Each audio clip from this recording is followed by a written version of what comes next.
People wonder why people use herb, but herb is a very spiritual plant, you know. Cannabis is by far the most popular illegal drug in the world. The plant has been consumed for medicine, spiritual enlightenment, and plain old relaxation for thousands of years, and has become a ubiquitous part of international culture. By most measures, it's also considerably safer than many legal drugs, including alcohol. Cannabis legalization is probably inevitable, and it should be. The current system is failing. But there are pitfalls and complexities involved in that process. We have to get legalization right. And in this episode, we're looking at exactly that: how to legalize and regulate weed in the best ways possible. The war on drugs has failed with cannabis in similar ways it's failed with every other drug. If you go back 100 years to how we got into a war on drugs at all, it had almost nothing to do with the substance itself. And it was always enforcement. It was punitive. Fast forward to 1937, marijuana. That was a combination of people in the U.S. Southwest concerned about Mexicans.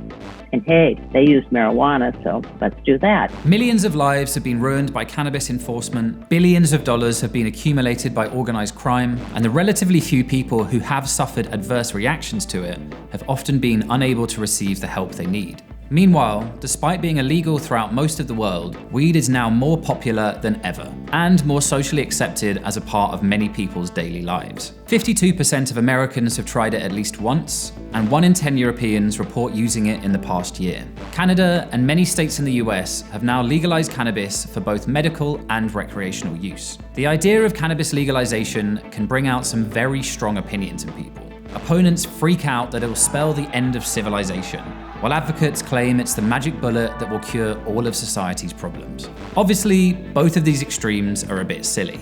In 2018, Canada became the first major world economy to fully legalize and regulate cannabis, following on from several states across the US. Justin Trudeau won support from Canadian voters by focusing on cannabis legalization as a public health issue, a way to remove the market from criminals. You're decriminalizing possession, but you're not creating a legal framework for producing it, then it's still going to be organized crime controlling the sale of marijuana. We don't want that. We want to get the profits out of there. We want to make sure that we're protecting underage Canadians from being able to purchase marijuana.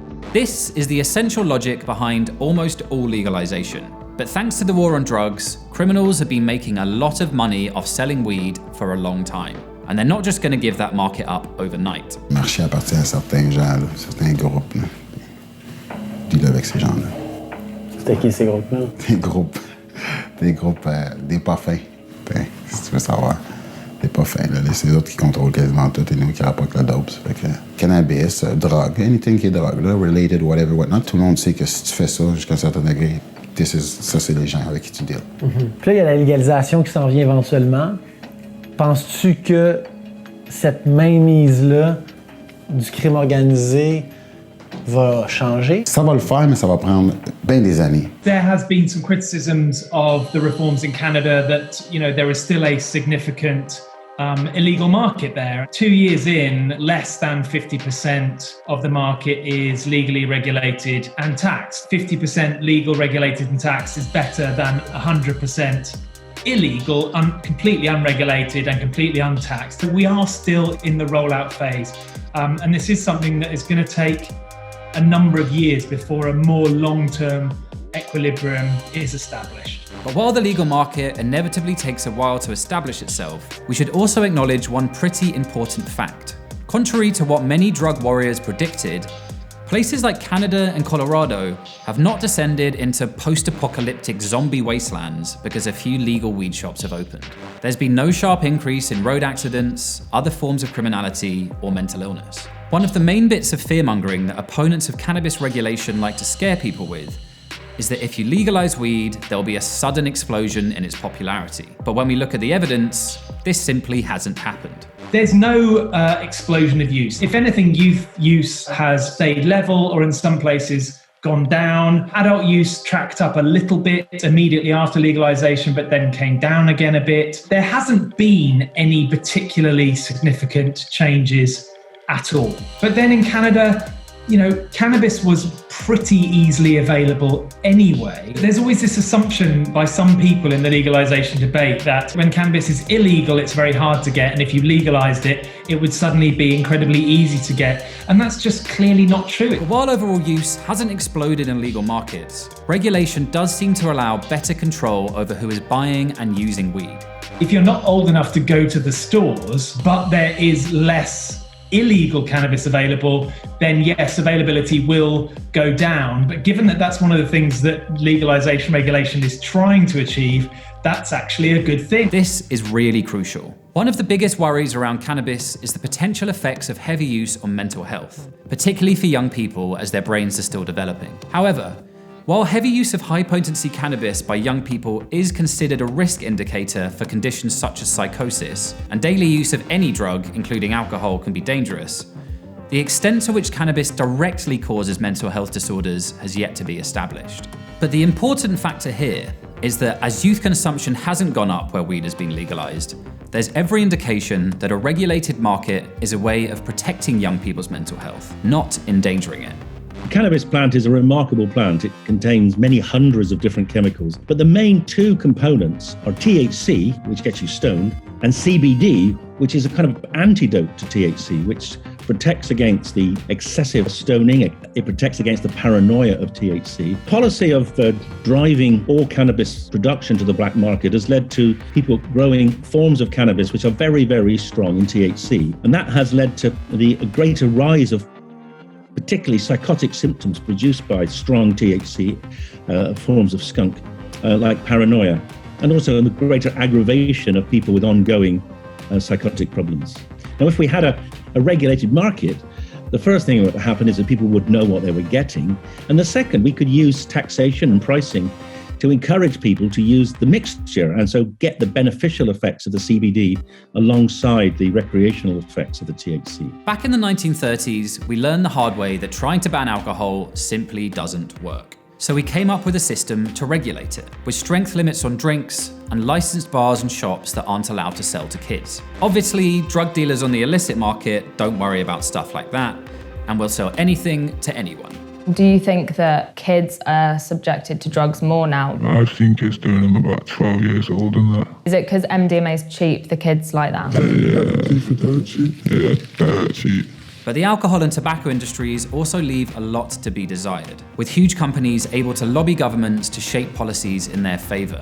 The process of legalizing cannabis offers opportunities to vastly improve on that model.